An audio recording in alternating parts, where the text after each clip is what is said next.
Un important lot de vivres, donc de produits sanitaires, a été remis ce matin à la population de Tandigamay. C'est un geste de la fondation Tatali Yali. Précision dans un instant.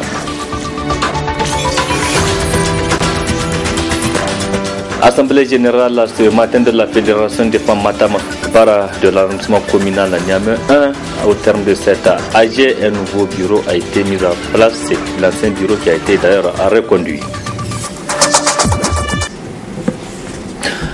Mesdames et messieurs, bonsoir et bienvenue sur cette édition sur la télévision Labari. Et merci de votre fidélité et bienvenue jeudi à cette édition de ce jour, mardi 15 août 2017. Après plusieurs mois de silence sur les médias, le député national Nassirou Halidou rompt avec le silence dans un entretien accordé ce mardi à la télévision Labari. Il a abordé plusieurs questions relatives à la situation socio-politique, économique et sécuritaire du Niger. Dans l'extrait qui va suivre, le député Halidou Nassirou parle de l'octroi des permis miniers et de l'affaire de 200 milliards de francs CFA. On l'écoute. Regarde, un certain Sébastien de Montressus, c'est le PDG de Androvour Mini, dont Androvour Niger est une filiale. Vous avez suivi le dernier conseil des ministres. Il est ancien vice-président d'Areva. Donc ce monsieur serait à la base des négociations avec l'ancien Dirkaba du président de l'Afrique à l'époque. Un certain Al-Kash que vous connaissez, qui ont conduit des négociations qui ont conduit à l'ouverture du compte Sopamine au BNP Paribas et le virement de ces 200 milliards de l'Uranium Gate dans un autre compte. Aujourd'hui, c'est cette société qui a vu le jour seulement le 25 novembre 2016. 2 semaines après, le 9 décembre 2016, à l'issue d'un conseil des ministres, le gouvernement lui octroie 3 permis miniers. 3 permis de recherche minière. Vous vous rendez compte? Donc, cette affaire-là, ça ne peut pas être jugé au Niger. Mais de toute façon, ceux qui ne comprennent pas, nous, nos amis sont des amis. On a déjà alerté qui de droit tous les pays qui sont cités dans cette affaire sont alertés. Et ils ont ouvert des enquêtes. Les États-Unis, la France, la Russie. Donc, c'est pour vous dire que le monsieur à l'origine est en train d'avoir des permis miniers, pendant que le peuple nigérien, je vois sur Facebook, sur les réseaux sociaux, rendez-nous nos 200 milliards. Vous n'aurez pas vos 200 milliards. Et tu as vu le nouveau problème qui ressurgit au niveau de Imoranan encore, mensonge d'État, un mensonge international sur le dos du peuple nigérien. Rendez-vous à la fin de cette édition pour suivre l'intégralité de cet entretien que nous a accordé le député national Nassirou Halidou sur la situation socio-politique, économique et sécuritaire du pays. Rendez-vous donc à la fin de ce journal-là. Je l'ai annoncé dans les titres, don de la fondation Tatali Yali à la population de Tandigamay à une vingtaine de kilomètres de Niamey. Le don est composé de matériel et de produits sanitaires d'une valeur de plus de 12 millions de francs CFA. Il a été réceptionné ce mardi par les autorités administratives de cette localité et c'était en présence de nos reporters Ismaël Moumouni et Nasser Seydou. Soucieux du bien-être de la population de Tandigamay, auquel s'est acquittée la fondation Tatali Yali à travers ce geste composé de matériel et produits sanitaires au profit du centre de santé intégré du village. Ce genre d'action s'inscrit dans le cadre de la mission assignée à cette fondation. La fondation Tatali Yali vient d'apporter un appui matériel et consommables médicaux au profit du CSI et de Tandigamay, au bénéfice de la population de Tandigamay et des villages environnants. Et le don que nous venons de remettre à la population de Tondigamay est estimé à une valeur minimum de 15 millions de francs CFA. Et nous espérons que le CSI de Tondigamay fera un bon usage du don que nous venons de leur apporter. Au nom des récipiendaires, le maire de Hamdallaye a remercié la première dame pour ce noble geste. Au nom de la population de Hamdallaye, d'une manière générale, et à celle de la communauté de Tondigamay et ses villages environnants, nous tenons à dire à Madame la secrétaire exécutive de bien vouloir transmettre à Madame la première dame Malika Issoufou toute la reconnaissance de la population de Hamdallaye et du CSI de Tondigamay. À travers ce don, Dr Malika Issoufou vient de tenir ainsi sa promesse vis-à-vis de la population qui a émis des doléances lors de l'inauguration du CSI. Le responsable du centre a réaffirmé que ce don va être utilisé à bon escient. Retour ici à Niamey, précisément à Africa Hall, qui sert de cadre depuis ce matin d'un atelier de 3 jours des journalistes et des acteurs de la société civile venus de Niamey et des autres régions du pays. L'atelier organisé avec l'appui de Suicide porte l'atelier organisé avec l'appui de l'USAID porte sur la sécurité et la communication au Niger. Le compte rendu avec Nafis Zakou et Soumaïla Abdoulaye. Améliorer les capacités des journalistes, acteurs de la société civile et du secteur privé, tel est l'objectif principal de cet atelier de formation et d'échange sur la sécurité et la communication au Niger. Un atelier d'une importance capitale organisé par le Counterpart International sous le financement de l'USAID. L'atelier permettra aux journalistes et professionnels de médias, aux acteurs de la société civile et du secteur privé que vous êtes, d'échanger et de vous accorder sur des questions telles que le traitement de l'information aux questions sécuritaires, les informations à caractère stratégique sur la sécurité du Niger et sur médias, société civile et forces de défense et de sécurité. Quelle collaboration pour un meilleur accès et diffusion des informations sécuritaires opportunes et équilibrées. Le présent atelier scénera aussi les techniques de journalisme d'investigation et aidera à avoir un cadre pérenne d'accès aux informations sécuritaires au Niger. Procédant au discours d'ouverture de cet atelier, le secrétaire général du Conseil supérieur de la communication se réjouit de cette initiative.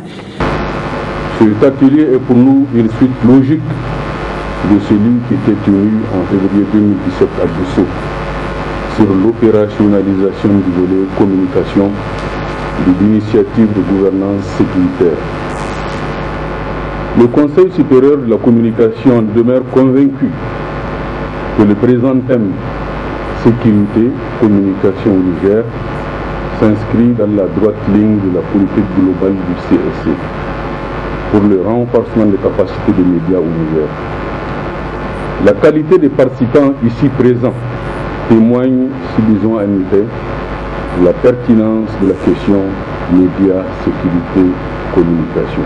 Durant les 3 jours que va durer l'atelier, les participants auront à échanger à travers des exposés et des travaux de groupe sur la collecte, le traitement et la diffusion de l'information, notamment sur la sécurité. La Fédération des femmes Mata Massoud Bara de l'arrondissement communal Niamey 5 a reconduit son bureau pour un nouveau mandat ce mardi au terme d'une assemblée générale élective. L'AG s'est déroulé en présence du premier vice-maire de cet arrondissement communal et c'était en présence de nos reporters Nafissa Hassan et Halidou Bourema. Élire un nouveau bureau, c'est l'objectif de cette Assemblée générale des femmes de la 3e fédération Matamas Doubara de l'arrondissement communal Niamey 5. Occasion pour Mme Seydou Mariamar, présidente de la dite fédération, de rappeler quelques activités menées par leur bureau pour servir la fédération depuis leur consécration. Notre fédération a 11 ans d'existence et c'est pour être conforme au texte réglementaire que l'organisation de cette Assemblée générale élective trouve tout son fondement à accomplir d'abord ses devoirs avant de réclamer ses droits. Il me plaît de vous rappeler quelques-unes des performances enregistrées par notre fédération. En 2009, le raid au Mali de la transformation des produits agroalimentaires. En 2010, premier prix de la salubrité nationale à Gaïa, région de Dosso. Deux femmes élues municipales en 2004.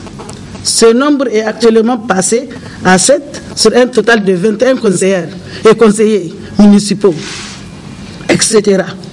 Cet emploi s'explique par la qualité de l'accompagnement et l'encadrement technique permanent de CARE, dont le seul souci est l'indépendance des femmes dans tous les domaines de la vie, d'une part et de l'autre, par l'appropriation et la capitalisation des acquis. C'est le lieu ici de rendre un hommage mérité à CARE Niger, qui a éduqué ses élèves de la culture de l'excellence. Cette école qui a fait tâche d'huile a permis aux fédérations MMD d'avoir une renommée qui a dépassé les frontières du Niger. Présent à la cérémonie d'ouverture, le vice-maire de l'arrondissement communal Niamey 5 a assuré les femmes de leur soutien.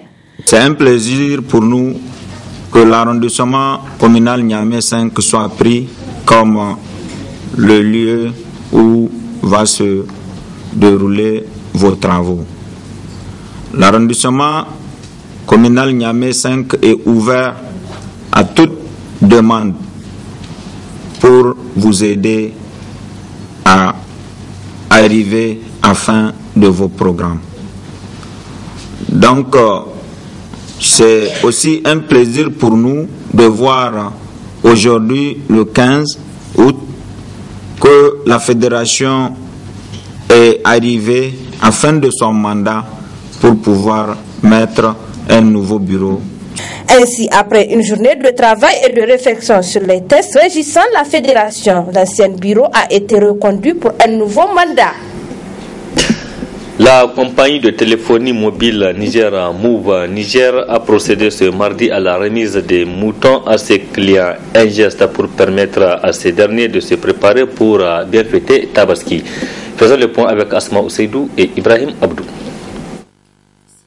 Rendre heureux ses abonnés, tel est l'objectif que vise la compagnie de téléphonie mobile Move Niger à travers cette opération de distribution de moutons à l'occasion de la fête de Tabaski. Il s'agissait pour nous, ce n'est pas un jeu, c'est juste on va en ville, on identifie un abonné Move sans qu'il fasse aucun effort n'est demandé. Il suffit juste qu'on s'assure qu'il fait partie de nos abonnés et que sa SIM elle est opérationnelle. On identifie clairement et puis on lui donne gratuitement, on lui offre gratuitement un mouton pour l'accompagner au préparatif de Tabaski. Nous sommes aujourd'hui à notre deuxième opération. Nous l'avons initiée il y a quelques jours. Nous l'avons fait déjà dans l'Aïdé. Aujourd'hui, nous avons fait aéroport. Nous sommes aujourd'hui ici à Niamey 2000 et nous allons continuer à Kamkale et Fada Lubatou, donc Bani Fandou. Il suffit juste que votre SIM soit actif dans votre appareil. Les récipiendaires ne cachent pas leur sentiment de satisfaction. Je remercie Move Niger pour ce cadeau de mouton qu'il m'a offert. Que Dieu les récompense. Alhamdulillah, nagode ma Allah subhanahu wa ta'ala da yasa kamfanin Move ya kawo mana wannan kyauta sadaka bismillah Allah ya dauka su Allah ya tsare su nagode Allah ya taimaka. Dieu merci, je remercie Move Niger qui vient de m'offrir un mouton. J'appelle donc ceux qui n'ont pas la SIM Move de payer pour en bénéficier aussi des avantages que nous offre Move Niger.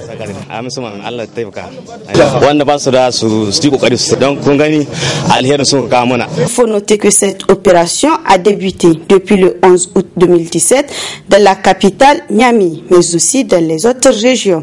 Et cela se poursuivra jusqu'à la veille de la fête de Tabaski. Une façon pour la compagnie Move Niger d'accompagner ses abonnés à mieux fêter. L'opérateur de téléphonie mobile Orange Niger aussi a procédé cet après-midi. Lui, c'est donc deuxième séance de remise de moutons aux meilleurs clients. Une récompense à sa clientèle qui rentre dans le cadre de la promotion en Tabaski.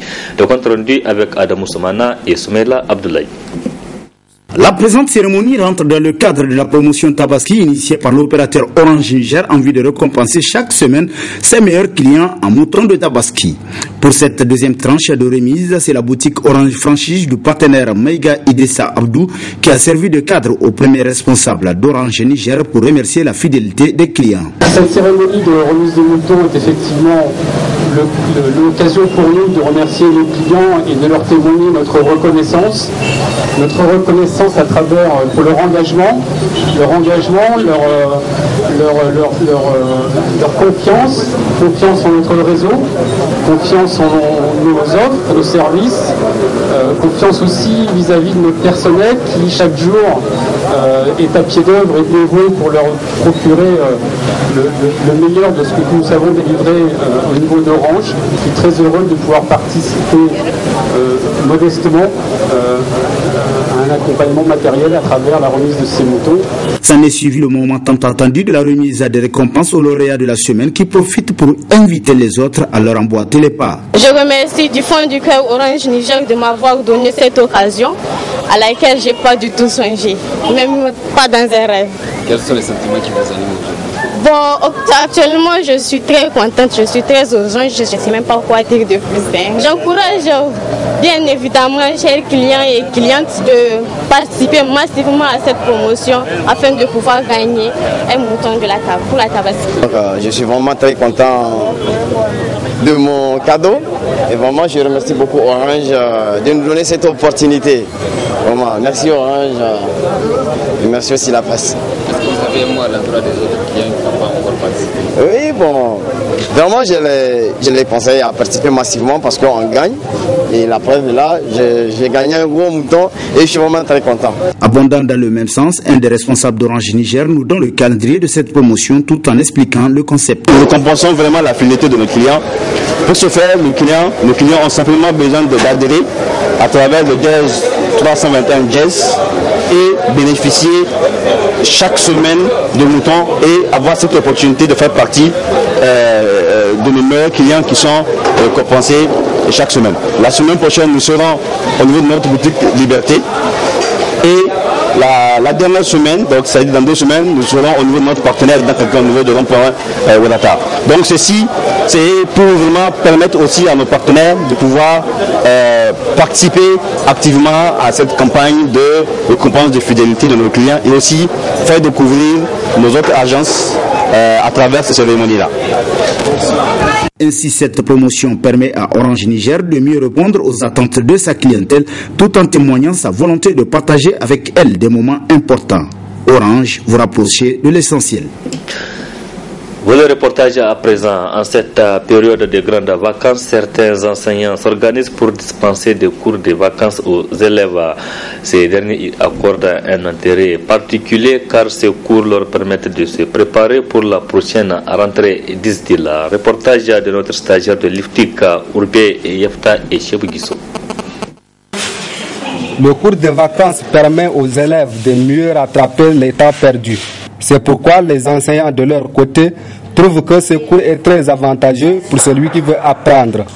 Et nous avons démarré les cours de vacances, donc c'est juste pour apporter quelques appuis aux élèves pour pouvoir bien démarrer donc l'année. Les matières, donc on a d'abord le français, on a la mathématique et la physique, chimie et l'anglais. Nous organisons les cours de vacances juste pour rehausser le niveau des enfants. C'est de la 6e à la 3e. Sur l'utilité de cet enseignement, certains élèves disent être satisfaits. Je suis venue pour faire le cours afin de comprendre les choses. Certaines choses que peut-être je n'ai pas bien saisies l'année passée, comme on va faire un rappel. Et on verra certaines choses aussi. Et ça va nous aider pour la 3e.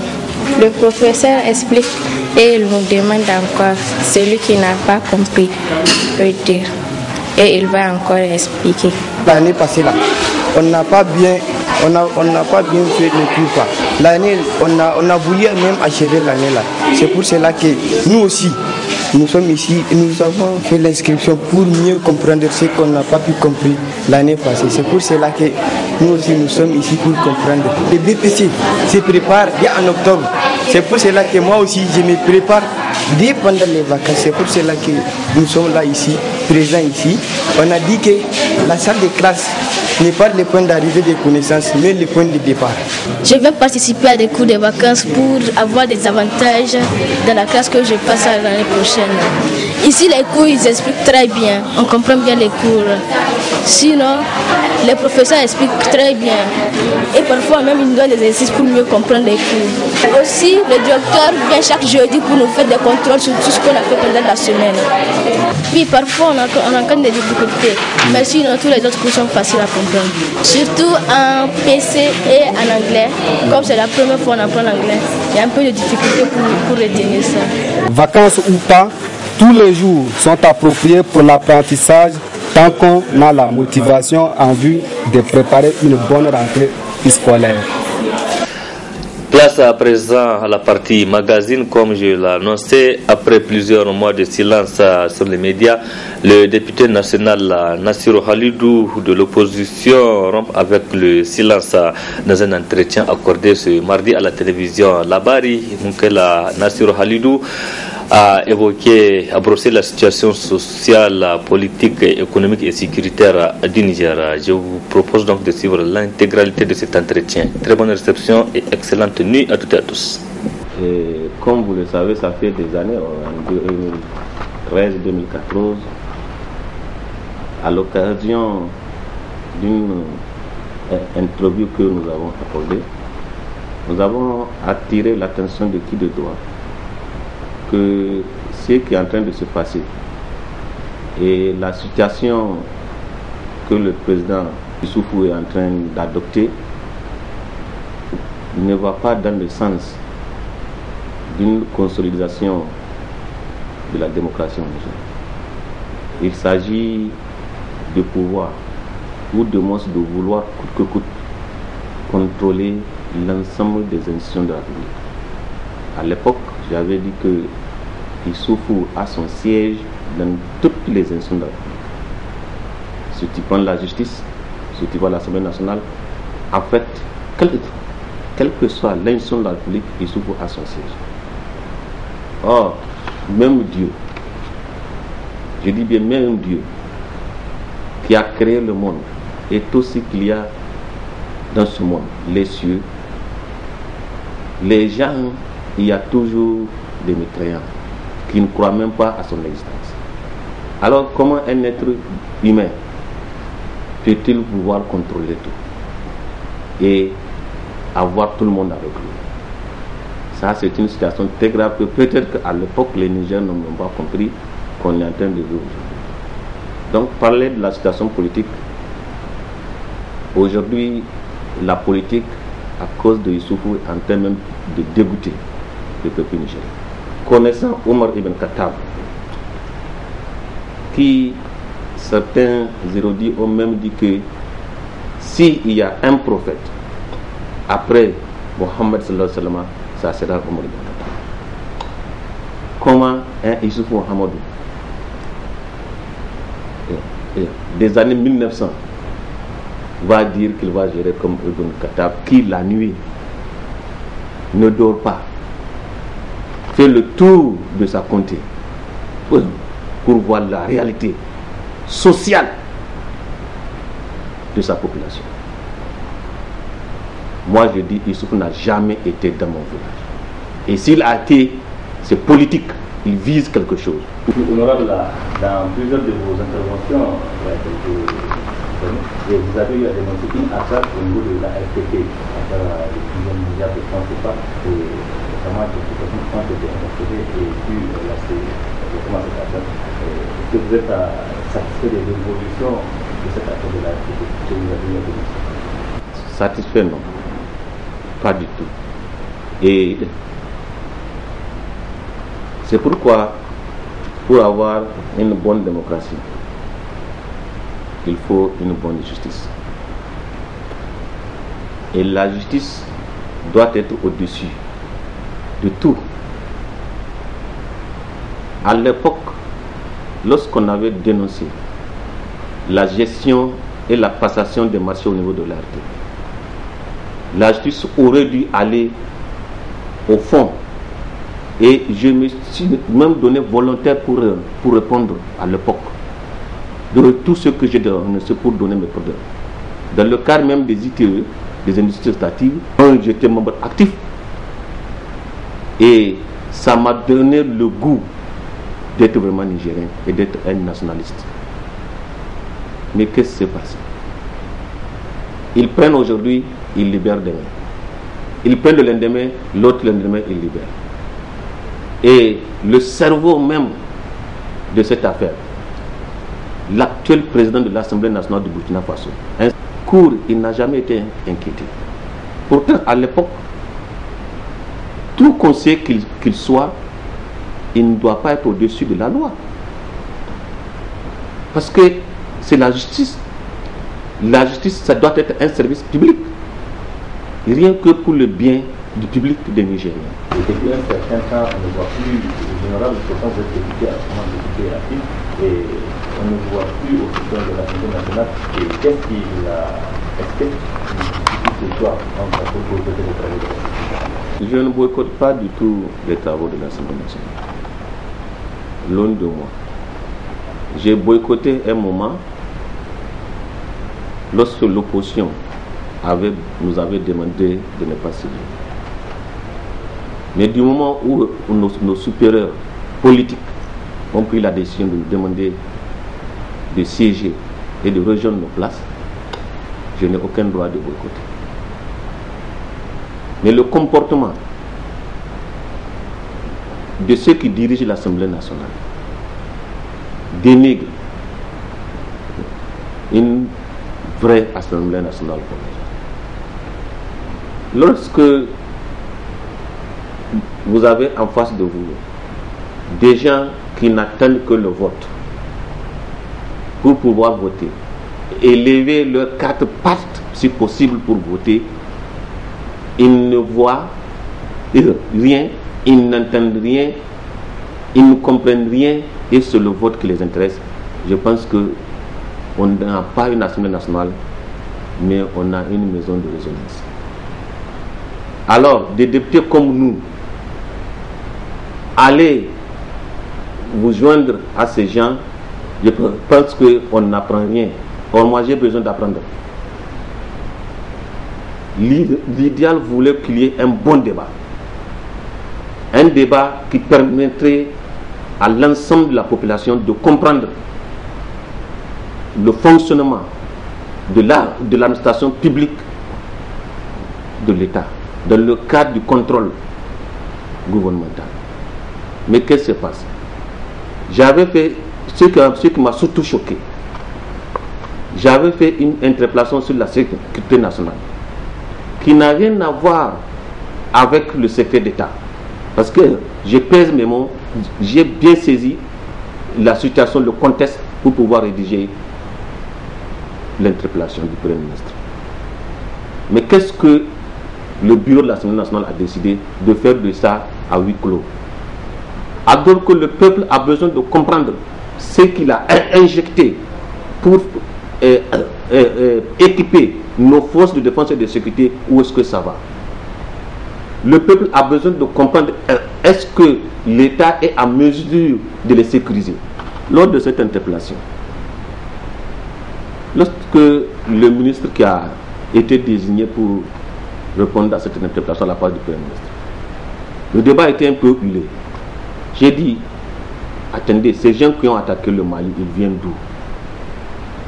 Parce que beaucoup ne comprennent pas que ils sont venus de la Libye, mais ils ont transité par où pour attaquer le Mali? Le Mali ne fait pas frontière avec la Libye. Nous, au niveau du Parlement de la CEDEAO, c'était tellement grave qu'on était obligé de demander à 2 pays frontaliers du Mali de nous éclairer sur la situation. Ils ont tous dit que eux, personne n'a transité chez eux pour pouvoir attaquer le Mali. Alors ils ont transité d'où pour attaquer le Mali? Donc, c'est l'irresponsabilité de ceux que nous dirions qui est en train de nous retomber aujourd'hui. Ces gens-là, personne ne les contrôle aujourd'hui. Si vous, pour une certaine considération, vous avez accepté à ce qu'ils attaquent votre pays voisin, qu'ils ne nous rien fait du mal que du bien. Aujourd'hui, ces gens-là, personne ne peut les maîtriser, ni même la France, qui a ses intérêts qu'elle doit préserver. Personne ne peut s'occuper de ta sécurité en dehors de toi-même, et de toi-même et de ta famille. Et notre famille, c'est notre armée nationale. Notre famille, c'est nos autorités qui doivent instruire cette armée. C'est pas quelqu'un qui doit venir, qui ne connaît absolument rien de nos réalités sociales pour pouvoir nous sécuriser, qui ne comprend même pas nos langues locales. Comment est-ce qu'il peut nous sécuriser? Il y a combien de bases militaires étrangères au Niger? Et pourtant, on tue chaque jour. Mais lorsque ça les concerne, il y a une réponse automatique. Bien. Mais lorsque ça concerne la population, elles sont où? Et je profite de vos micros aujourd'hui pour vous dire qu'il y a des territoires nigériens que l'État ne contrôle pas. Par exemple, tu vois à Difa, il y a des portions que l'État ne contrôle pas. Même à l'aéroport Diori Haman du Niger, il y a une portion, aucun Niger n'ose aller là-bas. Tu vois, on te tue. De la région de Tilaberi, la zone de Bani Bongo, tu quittes de Niamey pour aller à Bani Bongo, il faut aller au Mali d'abord, pour pouvoir revenir à Bani Bongo. Sinon, il y a des zones rouges. Mais personne n'en parle. Aujourd'hui, ils veulent octroyer des permis miniers à qui on ne sait pas pour pouvoir contrôler le Mali. Donc, par rapport à cette situation dont vous venez d'évoquer, vous en tant qu'élu de peuple, qu'est-ce que vous êtes en train de faire pour interpeller et pour informer aussi la population? J'ai été au niveau des sites aurifères. J'étais en mission lorsque je vous informe que c'est chez moi d'abord. Lorsqu'ils sont sortis pour manifester leur mécontentement, leur indignation, lorsqu'ils ont appris que leur terre a été octroyée à quelqu'un qu'ils ne connaissent même pas, qui n'a pas les compétences, qui n'observait aucun respect à nos autorités coutumières. Lorsqu'ils sont sortis, aussitôt rentrés, le lendemain, je me suis rendu chez eux. Mais j'ai des preuves que c'est grave ce qui risque de se passer dans cette zone. Parce que octroyer un permis minier à quelqu'un veut dire qu'il devait faire des recherches minières d'abord. Après ces recherches minières, lorsqu'il prouve, lorsqu'il a ses études de faisabilité prouvent l'existence de la mine qu'il convoite, il peut formuler une autre demande qu'on lui octroie en ce moment un permis d'exploitation. Mais quel est le fait de plusieurs permis? On va revenir. Mais qu'est-ce qui s'est passé dans la zone de Tilaberi, Congo Moussa et Mbanga? Celui à qui ils ont octroyé le permis n'a fait aucune recherche minière. Absolument aucune.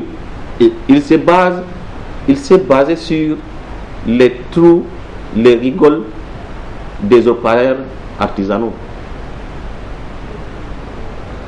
Et lorsque face au mécontentement de la population, il a réduit de moitié la superficie que l'État lui aurait attribuée. Si vraiment il y a une vérité dans l'octroi de ce Premier ministre, il ne va pas diviser de moitié ce qu'on aurait octroyé. Et les terrains que le monsieur voulait occuper ont déjà un titre foncier que l'État a délibérément octroyé à ses détenteurs. Ils ont outrepassé tout ça pour pouvoir octroyer un terrain. Donc j'ai fait une interpellation. Arrivé à l'Assemblée nationale, pour pouvoir le bloquer, il y a une petite erreur. Au niveau de l'objet, j'ai oublié de mettre interpellation. C'est que nous, on connaît du fonctionnement de l'Assemblée nationale. Aussitôt, le secrétaire général, à travers son secrétaire général, devrait appeler l'auteur de l'interpellation pour lui dire voilà l'erreur, il faut corriger. C'était une occasion pour eux pour bloquer l'interpellation. C'est à la veille. Donc un vendredi qu'on m'appelle pour me dire qu'il y a une erreur et que les caractères sont cuites, il n'y a aucune chance que ça passe. Vous vous rendez compte du mauvais foi du fonctionnement de l'Assemblée nationale. Alors, j'ai attendu cette session extraordinaire. Je l'ai réintroduit. Là, il ne peut pas dire qu'il y a erreur. Malheureusement pour nous encore, on a un collègue qui est décédé, paix à son dame. J'ai pris la décision d'informer d'abord mon groupe parlementaire. J'ai eu l'autorisation de mon président du groupe parlementaire qui m'a dit que c'était une bonne chose de retirer puisque le débat peut être roulé alors qu'on a un collègue qui est décédé. Donc j'attends une prochaine session ordinaire où il y a des éléments nouveaux qu'on va remonter encore. Avec cette affaire qui a défrayé l'actualité mondiale et internationale, l'affaire de gestion mondiale, on ne sait pas. Et je rappelle à l'Assemblée a mis en place une commission d'enquête qui a précisément déposé un rapport dont le vice-président de cette commission n'est pas informé et doit être décrit. Comment vous jugez cette affaire? Quel commentaire vous faites à cet acte posé par cette commission d'enquête? La réponse que je vais vous donner va être une suite à ce que j'ai déjà annoncé qu'il n'y a pas une Assemblée nationale. C'est une maison de résonance. Je fustige même la composition du bureau qui constitue la commission d'enquête parlementaire. Même s'il y a un seul député de l'opposition à l'hémicycle, le bureau d'une commission d'enquête parlementaire, l'idéal voulait que si le président de cette commission, je ne parle pas du vice-président, si le président de cette commission est de la majorité, le premier rapporteur, je ne parle pas du deuxième rapporteur, le premier rapporteur doit être de l'opposition. Et vice-versa. Parce que de toute façon, c'est les deux, et les deux seulement qui signent le rapport. Il faut faire la différence. Il y a le bureau du président de l'Assemblée nationale, il y a le bureau de l'Assemblée nationale. Donc, le bureau prend acte du dépôt de ce rapport et informe la plénière. Parce que seule la plénière est souveraine. La commission ne valide pas le rapport. La commission valide leur rapport à leur sein et transmet le rapport sur le bureau de l'Assemblée nationale. Le président de l'Assemblée nationale informe la plénière et convoque une réunion des présidents de l'Assemblée nationale pour pouvoir l'insérer dans l'ordre du jour, dans le programme. Et ensuite, on ramène le rapport en plénière. On fait le débat. Un débat contradictoire. Et on l'amende. On le vote. Lorsque le rapport est voté, c'est en ce moment que le président renvoie ce rapport voté par la plénière à l'exécutif. Voilà comment les choses doivent se passer. Mais même le rapport qu'ils ont adopté, ils n'ont pas ramené en plénière. Et directement, ils ont envoyé à l'exécutif qui n'a pas donné suite. Et on sait pourquoi ils n'ont pas donné suite. Et pourquoi, honorable? Le monsieur qui est à l'origine de ce problème, moi je ne parle pas du ministre des Finances, je ne parle pas du président de la République. Aujourd'hui, c'est à lui qu'on est en train d'octroyer l'ensemble des permis miniers. Regarde, un certain Sébastien de Montressus, c'est le PDG de Andrevour Mining, dont Andrevour Niger est une filiale. Vous avez suivi le dernier conseil des ministres. Il est ancien vice-président d'Areva. Donc ce monsieur serait à la base des négociations avec l'ancien Dirkaba du président de la République à l'époque, un certain Al-Kash que vous connaissez, qui ont conduit des négociations qui ont conduit à l'ouverture du compte Sopamine au BNP Paribas et le virement de ces 200 milliards de l'uranium Get dans un autre compte. Aujourd'hui, c'est cette société qui a vu le jour seulement le 25 novembre 2016. 2 semaines après, le 9 décembre 2016, à l'issue d'un conseil des ministres, le gouvernement lui octroie 3 permis miniers. 3 permis de recherche minière. Vous vous rendez compte? Donc, cette affaire-là, ça ne peut pas être jugé au Niger. Mais de toute façon, ceux qui ne comprennent pas, nous, nos amis sont des amis. On a déjà alerté qui de droit. Tous les pays qui sont cités dans cette affaire sont alertés. Et ils ont ouvert des enquêtes. Les États-Unis, la France, la Russie. Donc, c'est pour vous dire que le monsieur à l'origine est en train d'avoir des permis miniers pendant que le peuple nigérien, je vois sur Facebook, sur les réseaux sociaux, rendez-nous nos 200 milliards. Vous n'aurez pas vos 200 milliards.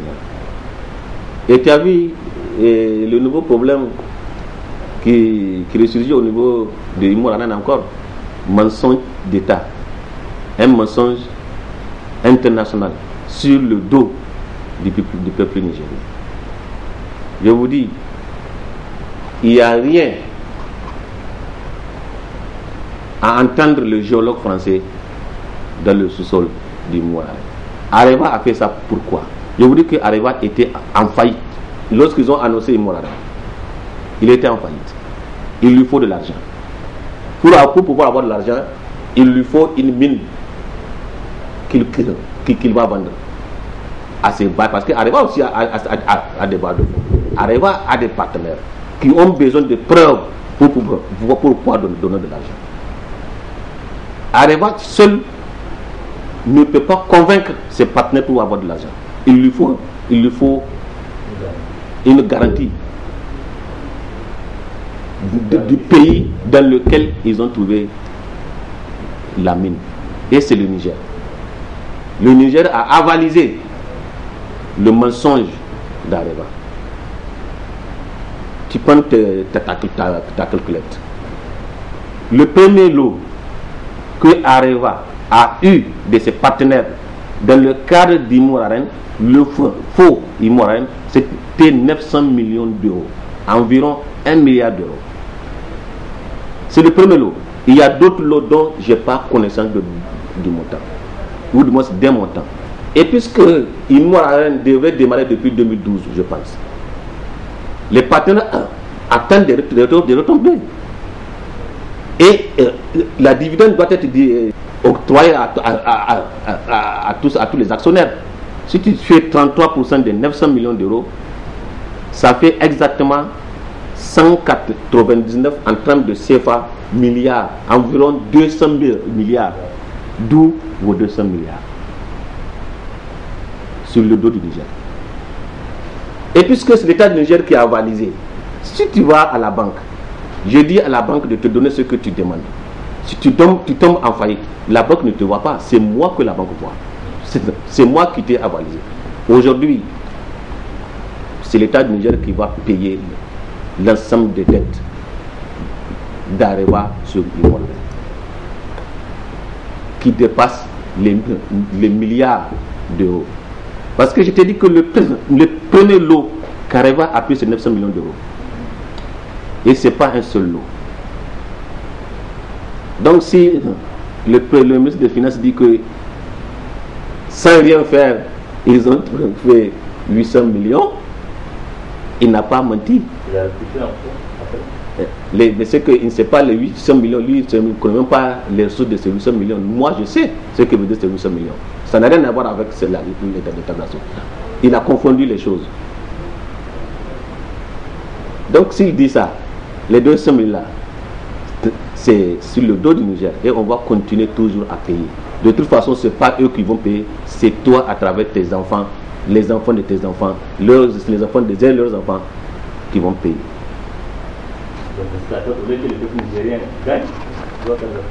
Dis-moi, quand est-ce que le peuple nigérien a gagné depuis 2011 avec Issou?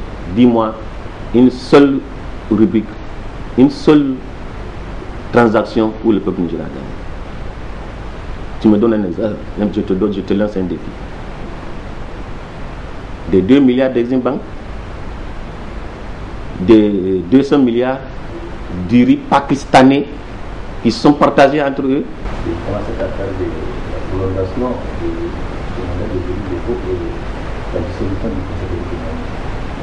Comment vous avez appris cette discussion? Au Niger, il n'y a pas de test. Au Niger, la constitution n'est que ce papier qu'on peut piétiner et faire de ce qu'on veut. Au Niger, le peuple n'est qu'un sous-peuple. Le seul peuple au Niger, c'est Issoufou et son clan. Leur objectif principal, c'est de pouvoir contrôler la capitale du Niger, qui est Niamey. Et qui sera détenu toujours, qui a été détenu, qui est détenu et qui sera toujours détenu par Lumana encore. C'est leur objectif. Le fait même de casser les boutiques, pour eux, c'est pour embellir la ville de Niamey. C'est pour accueillir leurs hôtes dans le cadre de la conférence de l'Union africaine qu'ils pensent pouvoir organiser en 2019. Donc leur objectif, c'est de piétiner les tests pour pouvoir contrôler Niamey. Donc Lumana gêne de pouvoir. Lumana, tu sais, tout homme politique, son objectif c'est de contrôler la capitale. Sinon c'est pas Niamey qu'on gêne. Lumana gêne partout. Mais Niamey, pour eux, c'est la capitale. Niamey est un melting pot où il y a tout le monde. Donc, celui qui contrôle la capitale contrôle le pays entier. Malgré tout, pour moi, le peuple nigérien est merveilleux. Et à travers le peuple nigérien, je peux dire qu'étant musulman, le cœur humain même est merveilleux. Tu n'as pas besoin d'acheter quelqu'un. Tu n'as pas besoin de corrompre quelqu'un pour qu'il soit d'accord avec toi. Tu as besoin de travailler pour montrer ce dont tu es capable pour que ces gens-là soient d'accord avec toi. Vous avez dit que chaque fois, ils ont fait de grandes réalisations, les échangeurs de route, tout ça. Tu as vu ce qu'ils qualifient d'échangeurs de verre chez Tanja. Pour moi, c'est un toboggan. Parce que ça n'échange absolument rien. Il y a même des stops. Il y a la police même pour rendre la circulation fluide là-bas. Tu vois au Tchad à N'Djamena, j'ai demandé là-bas. Ils l'ont fait environ, ça tourne autour de 5 milliards. Au Niger, ils l'ont réalisé environ 18 milliards. Ils ont fait pour le peuple nigérien ou bien ils ont fait pour eux-mêmes. Un. Deuxièmement, tu prends la route de Harobanda, la double voie qui va vers Torodi, qui s'arrête au niveau. Voilà. Tu sais comment ils ont facturé ça le kilomètre? 1,6 milliard. Si tu veux la part des choses, tu divises par deux, puisque c'est une double voie. Le kilomètre revient au contribuable nigérien 800 millions. Donc. Parce que c'est la double voie. Le kilomètre, la double voie qu'ils ont facturé à 1,6 milliard. Donc une voie va nous coûter 800 millions. Je vous renvoie à l'ensemble des marchés que, à l'époque, Hamad, Premier ministre, ont octroyé. Le goudron, le kilomètre du goudron, combien ils l'ont facturé. Et il y a une directive de l'UEMOA qui dit le kilomètre de goudron ne doit pas dépasser 300 millions. 150 à 300 millions. Le rond-point des martyrs, tu sais combien l'ont facturé? 35 milliards. Et il y a des avenants, ce n'est pas encore fini. Il y a une bretelle qui contourne l'hôtel Gaoui jusqu'à le palais des congrès. Ils l'ont retiré. Alors, au lieu de retirer le montant, la facture de cette bretelle, ils n'ont rien fait. Donc, ils ont travaillé pour le peuple nigérien ou bien ils sont en train de travailler pour eux-mêmes. Un autre sujet, c'est relativement à l'école nigérienne qui est complètement à terre finalement dynamique pour la partie du Niger. Malgré tout, le gouvernement a validé l'école au moment de cette année. Pour intégrer l'école nationale, cette situation vous a dit qu'il faut interpeller Je dis que l'école nigérienne est à terre. Moi, je dis que l'école nigérienne est enterrée.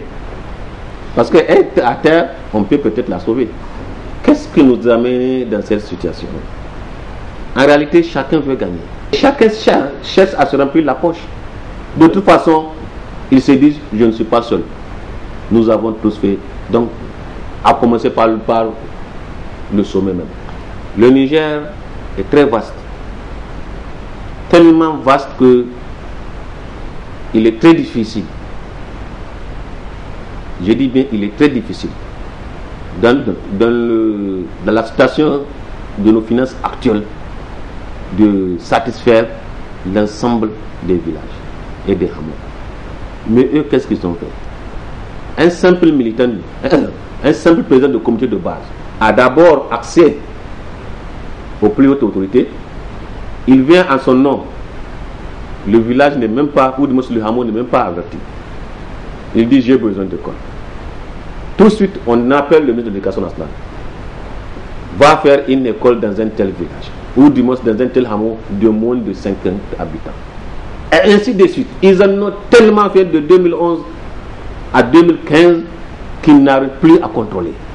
Parce qu'il faut satisfaire le militant alors qu'il y a l'intérêt national qui est là. Au lieu de faire comprendre à leurs militants, voilà comment les choses doivent se passer, il faut les satisfaire. Toutes ces réalisations, toutes ces créations ne sont pas budgétisées. Il faut donc, une fois que tu crées une école, il faut donc envoyer des enseignants. Puisqu'il n'y a pas ça dans le budget, puisqu'il n'y a pas un cadre de formation, notre réserve même est épuisée, il faut chercher des enseignants. Donc il y a un monsieur du PNSCON, je ne vous donne pas son nom, il est de Filengue, c'est lui, si tu vois tous les fautes du problème là, les 98% sont de Tilaberi. Et dans la zone de Filengue, parce que c'est là-bas que part de tout.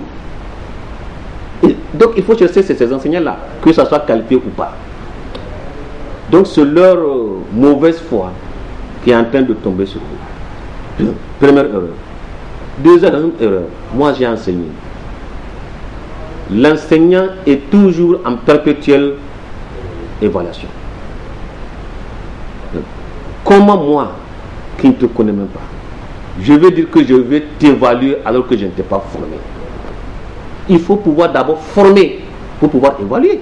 Toutes ces choses ont fait que ils ont fait des mauvais calculs. De toute façon, on sait pourquoi. Et l'année prochaine, compte tenu de ces révocations, beaucoup d'écoles, en principe, doivent être fermées. Et ces enfants, leur sort est scellé. Même pas les enseignants, même les enfants. Donc vous avez parlé, il ne peut plus assurer la charge de ces enfants, c'est tout un siège. Mais c'est ça même. Même pas les enseignants des écoles. Parce que créer une école veut dire mettre à la disposition des écoles de cette école tout ce que ça comprend comme équipement. Mais c'est ça, qu'est-ce que ça veut dire? Puisqu'ils ont tellement menti, nous au niveau de l'Oumana, de Hamamadou, et au niveau de l'opposition dans son ensemble, on a compris que Issoufou n'a rien. Si le Niger build, nous perdons plus que. Est-ce qu'il n'est pas grand temps pour de revenir pour le combat? C'est pas à toi, c'est pas à moi de dire quand est-ce qu'on doit rentrer. De toute façon, il a une ambition présidentielle. S'il ne rentre pas, il ne va pas être le prochain de la République du Niger. Il va rentrer. Et je jure par celui qui était ma vie qu'il va rentrer.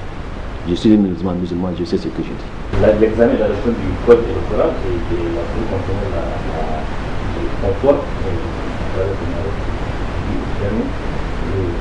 comment vous appréciez ce code électoral? C'est bon, maintenant on peut éviter certains problèmes qu'on avait connus dans les années antérieures. Tu sais, comme je t'ai dit, le peuple nigérien il est merveilleux. Il est merveilleux en ce sens que il a compris une condition.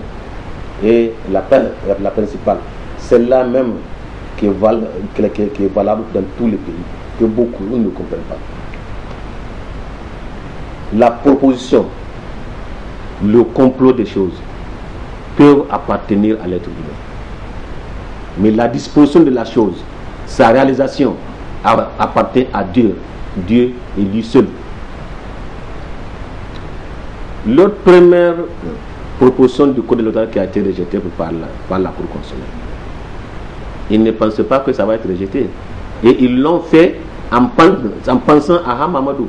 De toute façon, dans ce genre de choses, ils font leur loi en pensant uniquement à Hamamadou. C'est ça l'objectif. Ils n'osent pas dire qu'on n'existe pas.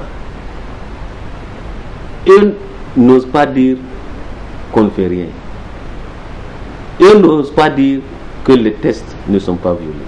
Et les tests sont violés parce que l'opposition leur fait peur. Et on leur fera peur jusqu'à leur chute totale. Mon mot de fin, je dis, et je le réitère, Monsieur Issoufou, vous pouvez acheter la main d'un militant. Il frappe qui vous voulez. Vous pouvez acheter la bouche d'un militant. Il insulte, il injurie qui vous voulez. Vous pouvez acheter les pieds de nos militants et ils vont seulement là où vous voulez. Mais vous ne pouvez jamais acheter leur cœur. Le cœur humain est merveilleux. C'est pourquoi je lui demande de changer de politique et de travail pour le peuple nigérien. Je vous remercie.